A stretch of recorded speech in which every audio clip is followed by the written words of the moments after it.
There comes a moment in many lives when everything that seemed solid suddenly dissolves. The person you thought you were, the identity you built over decades, the roles that gave you meaning and purpose, all of this collapses. Perhaps it happens through crisis, through illness, through the loss of a relationship or a career. Perhaps it happens more gradually, through a growing sense that the life you are living is not actually yours, that you have been performing a character rather than being yourself. And in this dissolution, there is terror. Because if you are not who you thought you were, then who are you? If the identity falls away, what remains? This experience feels like death. And in a sense, it is death. It is the death of the constructed self, the persona, the false identity that has been mistaken for the true self. But this death is not the end. It is the necessary precondition for something else, something deeper and more authentic, to emerge. The paradox is this: we must lose our identity in order to find ourselves. We must die to who we think we are in order to discover who we actually are. The dissolution of identity is not a tragedy to be avoided. It is an essential phase in the process of becoming whole. When we speak of identity in depth psychology, we must be precise about what we mean. Identity is the conscious sense of self, the answer we give to the question, who am I? This answer is typically constructed from our roles, our achievements, our relationships, our beliefs, our personality traits. I am a doctor, a parent, an artist, a rational person, a spiritual person, a strong person. These identifications provide structure and meaning. They tell us how to behave, what to value, how to understand ourselves in relation to the world. Identity gives us coherence, continuity, a sense of existing as a unified being across time. But here is what we often fail to recognize. Identity is a construction. It is not the self. It is an image of the self.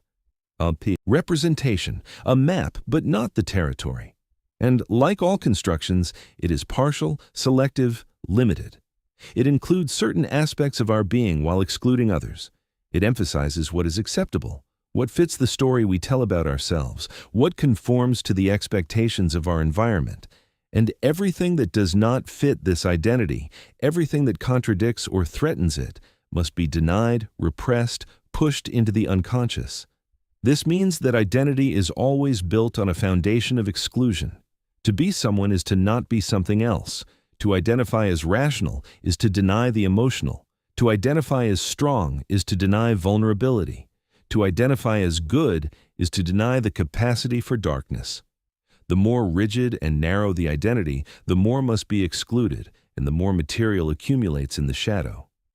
The identity becomes a kind of fortress, protecting the ego from aspects of the self that it finds threatening or unacceptable. Now, this process of identity formation is necessary and unavoidable. We cannot function without some sense of who we are. The child must develop an ego, must form an identity that allows them to navigate the world, to relate to others, to have a coherent experience of themselves. But the problem arises when we mistake this constructed identity for the totality of our being. When we believe that we are the identity rather than recognizing that the identity is a limited representation of a much larger and more complex self. This confusion is almost universal. Most people live their entire lives completely identified with their persona, their constructed self, never questioning whether this is who they truly are. They defend their identity fiercely because they believe that losing it would mean ceasing to exist. And so they spend enormous energy maintaining the identity, suppressing anything that threatens it, avoiding situations that might expose its inadequacy. The identity becomes a prison, though they do not recognize it as such because they have come to believe that the prison is their home. But the psyche will not tolerate this division indefinitely. The self, which is the totality of the psyche, including both conscious and unconscious, pushes toward wholeness. It seeks to integrate what has been split off, to bring the excluded material back into consciousness, to heal the fragmentation that identity creates. And when the gap between the constructed identity and the actual totality of the psyche becomes too great, when too much has been excluded, when the person is living too far from their authentic nature, the psyche creates a crisis. This crisis takes many forms. It might be a breakdown where the identity simply cannot be maintained anymore and the person falls apart. It might be a life transition that makes the old identity obsolete, forcing the person to confront who they are without the familiar roles. It might be the emergence of symptoms, physical or psychological, that cannot be resolved within the framework of the existing identity. It might be a growing sense of meaninglessness, of emptiness, of living inauthentically that finally becomes unbearable. In all these cases, the crisis is the psyche's way of saying, the identity you have constructed is inadequate. You must let it go. You must discover what lies beneath it. And this is where the terror arises. Because to let go of identity feels like annihilation. The person facing this crisis does not know that there is something beyond the identity. They believe that if the identity falls away, there will be nothing left. They cling to the disintegrating identity desperately, trying to hold together what can no longer be held together. They experience the dissolution as a catastrophe, as the end of everything, as a descent into chaos and meaninglessness. But this experience, painful as it is actually the beginning of the process of individuation. Individuation is the journey toward wholeness, toward becoming who one actually is rather than who one has constructed oneself to be. And it requires the dissolution of the false identity so that the true self can emerge. The identity must be lost so that the self can be found. This is not a loss, but a transformation, though it does not feel that way when one is in the midst of it. Let me describe what this process looks like in concrete terms. Consider a man who has built his identity around professional success. He is a successful businessman, respected in his field, defined by his achievements. This identity has given him meaning, purpose, self-worth. But it has required the suppression of other aspects of himself. His creativity has been channeled entirely into work. His relationships have been subordinated to career advancement. His vulnerability, his need for connection, his desire for meaning beyond material success, all of this has been pushed into the shadow because it did not fit the identity of the successful professional. And then something happens. Perhaps the company restructures and he loses his position. Perhaps he has a health crisis that forces him to step back from work. Perhaps he simply reaches a point where the work that once felt meaningful now feels empty. Whatever the trigger, the identity begins to crumble. And he is thrown into crisis. He does not know who he is without the professional identity. He has no sense of worth apart from his achievements. He feels lost, purposeless, fundamentally disoriented. This is the dark night of the soul, the dissolution of identity. And in this darkness, if he can resist the temptation to immediately construct a new identity, if he can sit with the unknowing, if he can allow himself to be in the emptiness, something begins to emerge. The aspects of himself that were suppressed begin to surface. Perhaps he reconnects with creative interests that he abandoned decades ago. Perhaps he discovers that what he actually wants is not more success, but more connection, more meaning, more authenticity. Perhaps he finds that without the armor of the professional identity, he can be vulnerable, can ask for help, can relate to others more genuinely. The dissolution of the old identity creates space for the true self to emerge. And this true self is not another identity to cling to. It is something more fluid, more complex, more alive. It contains contradictions. It includes both strength and vulnerability, both ambition and contentment, both the need for achievement and the need for rest. It is not a fixed image, but a living process, constantly evolving, constantly integrating new aspects of experience. Or consider a woman who has built her identity around being a mother. She has devoted herself entirely to her children, has found meaning and purpose in caring for them, has defined herself through this role. But this identity has required the suppression of her own needs, her own desires, her own individuality. She has not allowed herself to want anything for herself, has not pursued her own interests or ambitions, because these would threaten her identity as the selfless mother. And then the children grow up and leave home. The role that gave her identity is suddenly no longer needed. She experiences this as a profound loss, as a kind of death. She does not know who she is without the children to care for. She feels useless, purposeless, empty.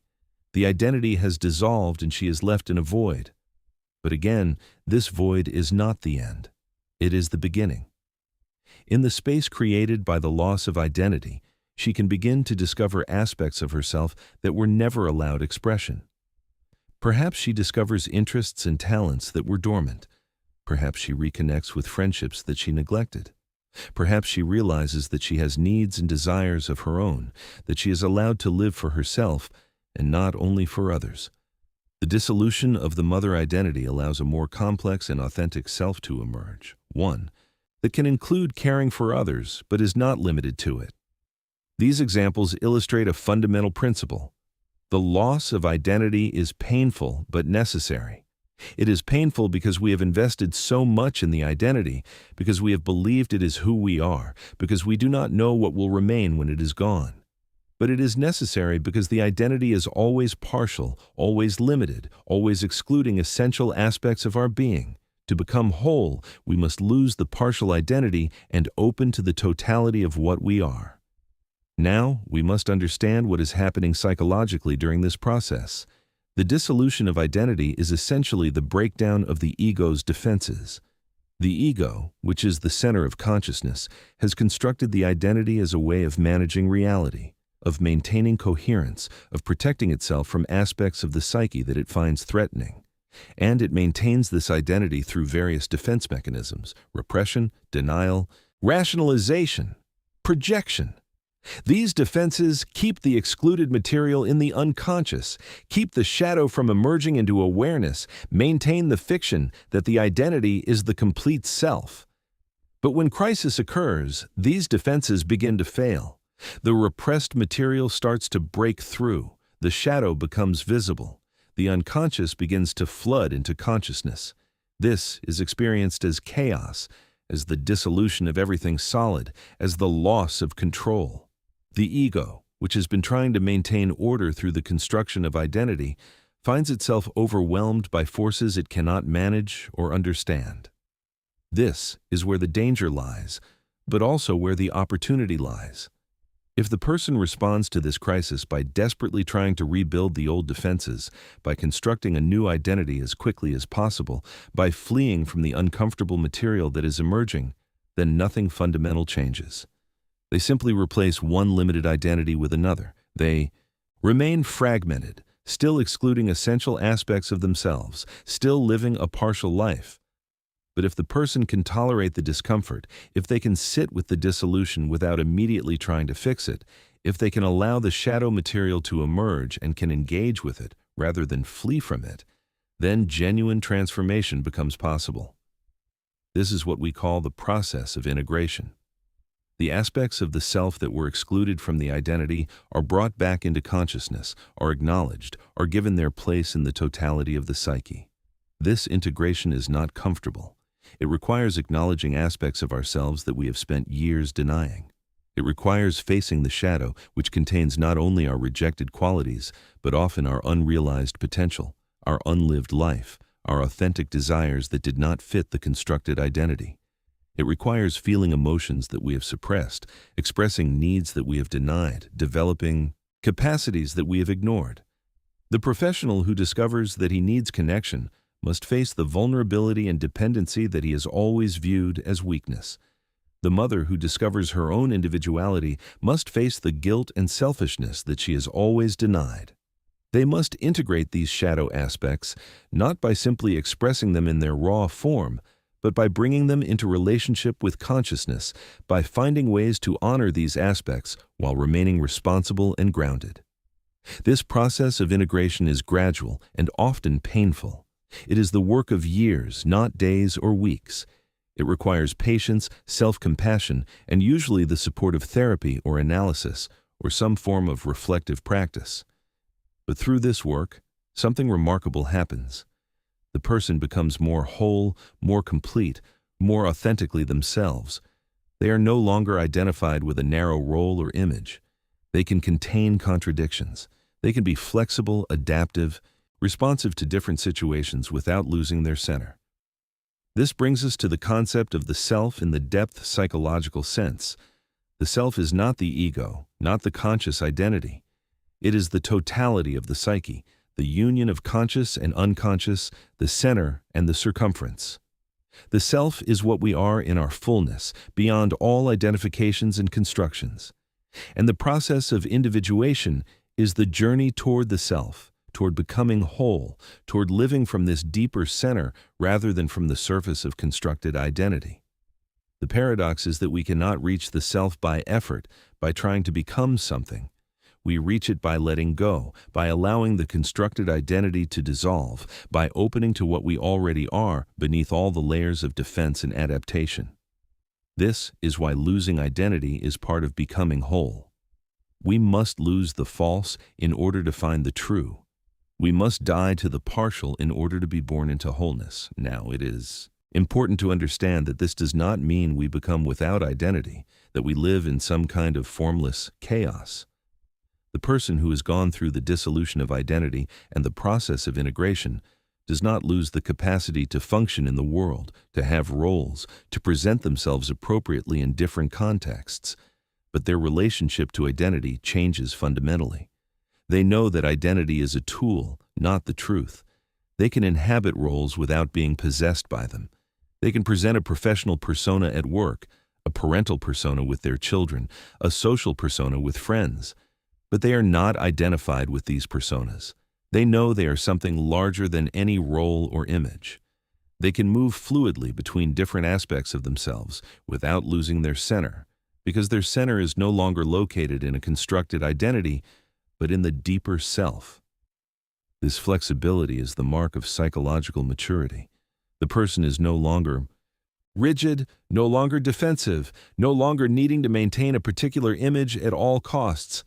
They can be vulnerable when vulnerability is appropriate, strong when strength is needed, emotional when emotion is called for, rational when reason is required.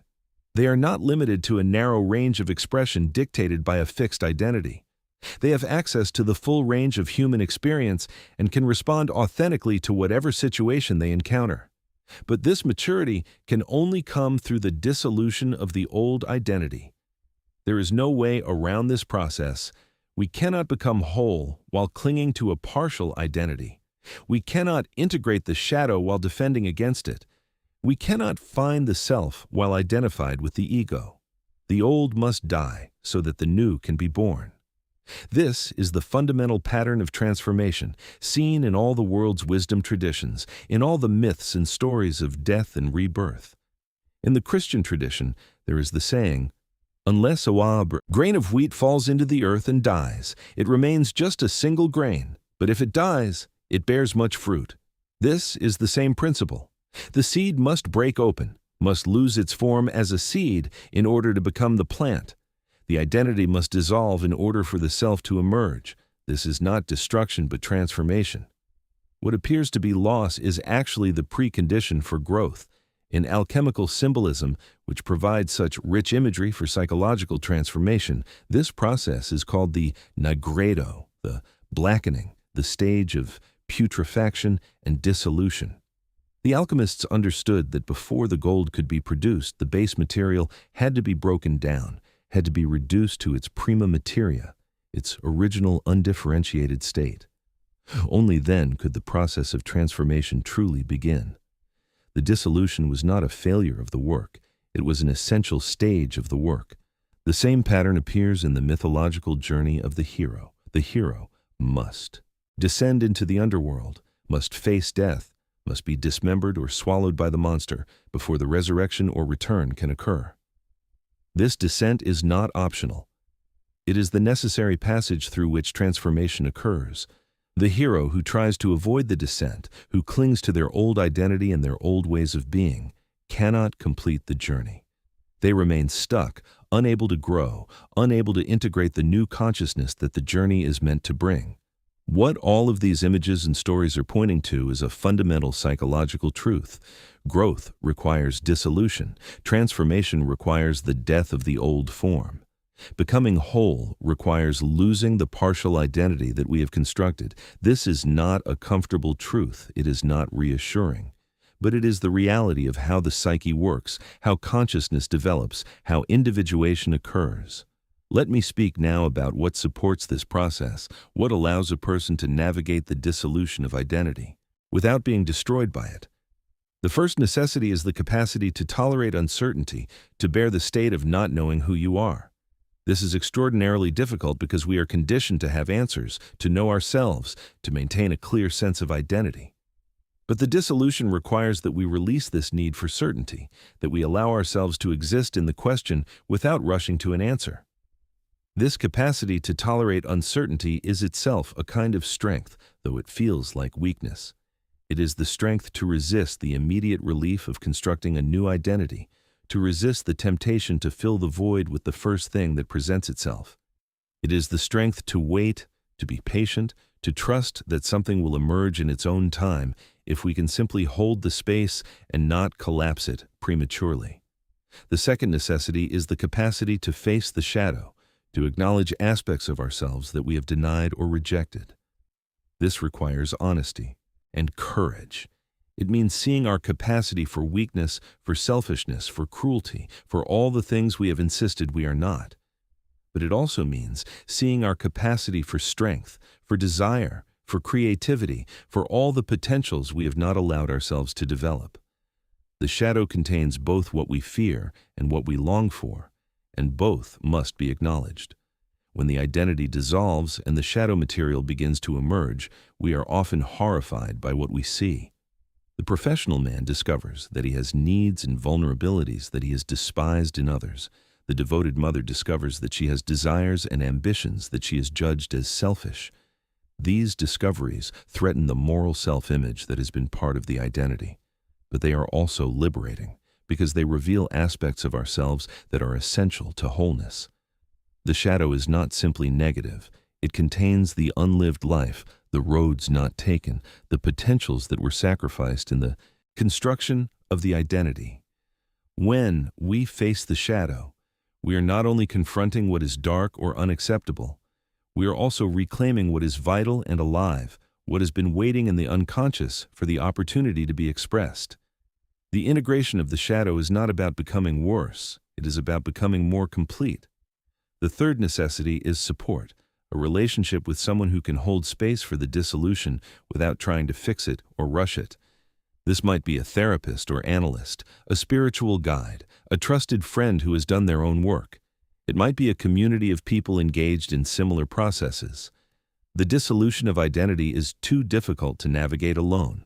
We need others who can witness our process, who can reflect back to us what they see, who can provide stability when everything feels chaotic. This support is crucial because the dissolution of identity is inherently disorienting. When we do not know who we are, when all our familiar reference points have disappeared, we need someone who can hold the knowledge that this is a process, that it has a purpose, that something will emerge on the other side. We need someone who has faith in the process when we have lost all faith, who can remind us that the dissolution is not destruction, but transformation. The role of the therapist or guide in this process is not to provide answers, not to tell the person who they should be, not to construct a new identity for them. It is simply to create a safe container in which the dissolution can occur, to witness the process without judgment, to reflect back what is emerging, and to trust in the psyche's capacity to heal and reorganize itself at a deeper level. The fourth necessity is patience. The process cannot be rushed. The psyche has its own timing, its own rhythm. The dissolution happens when it must happen. The integration unfolds gradually.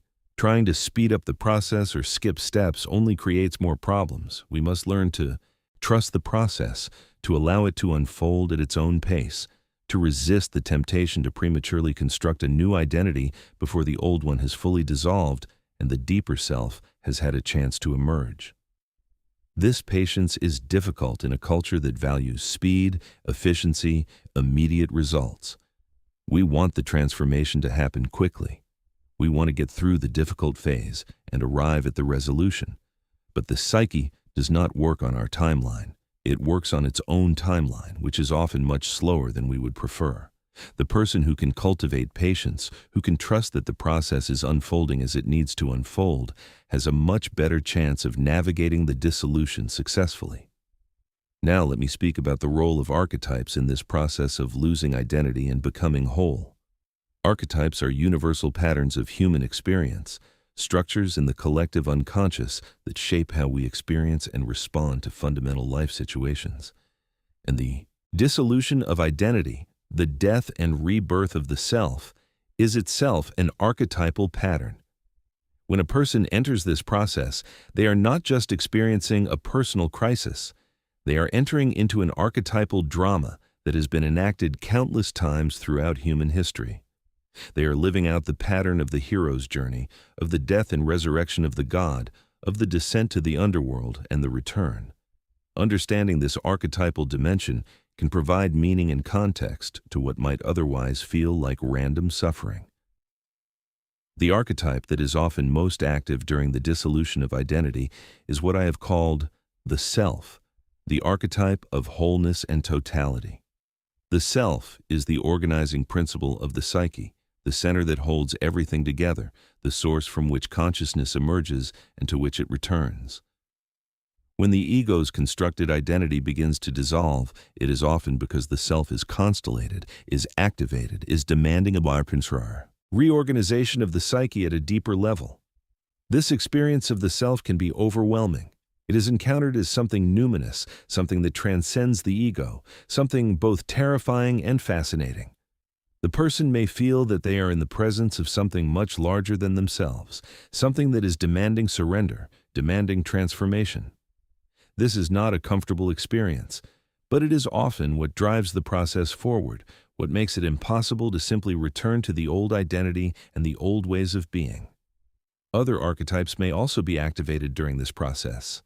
The archetype of the shadow, which contains all that has been excluded from consciousness, becomes visible and demands integration. The archetype of the wise old man or woman may appear in dreams or fantasies, offering guidance or presenting challenges.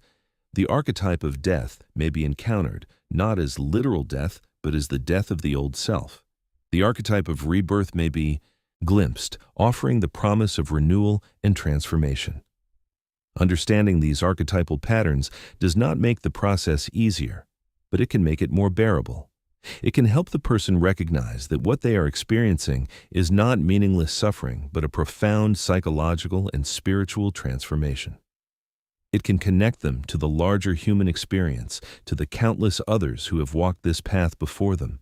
It can provide symbols and images that help make sense of what is otherwise chaotic and confusing. Now, let me address the question of trauma and how it relates to the dissolution of identity and the process of becoming whole. For many people, the constructed identity was formed in response to trauma, to early experiences that were overwhelming and that required the psyche to split off and repress aspects of experience in order to survive. The identity was built around the necessity of managing trauma, of maintaining functioning in the face of unbearable reality. When this trauma-based identity begins to dissolve, the original traumatic material often resurfaces. This is one of the reasons why the dissolution is so difficult and so frightening.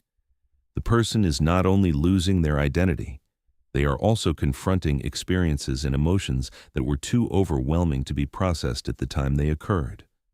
The dissolution of the defensive identity removes the barrier that was keeping the trauma contained in the unconscious. This is where the process becomes most dangerous and where support becomes most essential.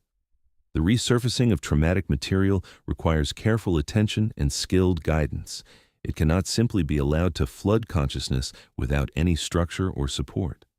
The person needs help in processing these experiences, in finding ways to integrate them without being re-traumatized, in developing the capacity to hold what was previously too much to hold. But if this work can be done, if the traumatic material can be gradually integrated rather than remaining split off in the unconscious, then profound healing becomes possible. The person is no longer living in reaction to unprocessed trauma. They are no longer constructing their identity around the need to defend against overwhelming experience. They can begin to live from a place of greater freedom and authenticity. The relationship between trauma and identity is complex. The identity often serves as a defensive structure, a way of organizing the psyche that keeps traumatic material from overwhelming consciousness. But this defensive identity also keeps the person fragmented, unable to access aspects of themselves that are essential to wholeness. The dissolution of this defensive identity is necessary for healing, but it must be approached carefully and with adequate support. As we move toward the conclusion of this reflection, I want to speak about what emerges on the other side of this process, what wholeness actually means in psychological terms. Wholeness is not perfection. It is not the absence of conflict or contradiction. It is not a static state of completion. Wholeness is the integration of conscious and unconscious, light and shadow, the capacity to hold opposing tendencies within oneself without splitting them apart or projecting them onto others. The person who has gone through the dissolution of identity and the process of integration is different in fundamental ways. They are less defended, more open, more capable of authentic relationship. They are no longer hiding behind a carefully constructed image. They can show themselves as they are, with all their complexity and contradiction. They are less judgmental of others because they have acknowledged their own shadow, their own capacity for the things they once condemned. They are also more creative, more vital, more alive. The energy that was bound up in maintaining the false identity is now available for genuine living. They can pursue interests and relationships that are authentic to who they are rather than conforming to who they thought they should be. They can take risks, make changes, follow paths that the old identity would never have permitted. But perhaps most importantly, they have a different relationship to themselves. They are no longer at war with themselves, no longer splitting off and repressing aspects of their being. They can hold the full range of their experience with compassion and understanding. They know themselves not as a fixed identity, but as a living process, constantly evolving, constantly integrating new experiences and new aspects of themselves. This is what individuation means. It is not becoming someone special or extraordinary. It is becoming fully oneself, accepting and integrating all of what one is, living from the deeper self rather than from the surface of constructed identity. It is a lifelong process, not a destination. There is always more shadow to integrate, always new aspects of the self to discover, always deeper levels of wholeness to be realized. And the process begins with loss, with the dissolution of identity, with the willingness to let go of who we think we are in order to discover who we actually are. This is why losing your identity is part of becoming whole. Not because the identity is bad or wrong, but because it is partial and limiting. Not because we should actively try to destroy it, but because we should be willing to let it go when the time comes, when the psyche demands a deeper transformation. If this exploration has spoken to something in you, if you recognize yourself in the process of losing identity, or if you sense that this dissolution is something you need but fear, I invite you to support this channel by liking this video and subscribing to Psyche and Meaning. This work exists for those who are willing to question everything they thought they knew about themselves, who are ready to face the dissolution of identity and the challenging work of becoming whole. Your engagement helps this content reach others who are navigating this difficult but essential journey. And so we return to the beginning, to the person standing in the ruins of their identity, terrified and disoriented, not knowing who they are or what will become of them. If you are this person, understand that what you are experiencing is not the end. It is the beginning.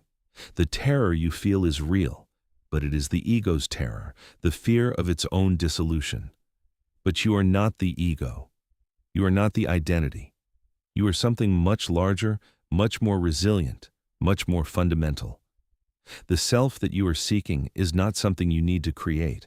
It is already there, has always been there, waiting beneath the layers of constructed identity.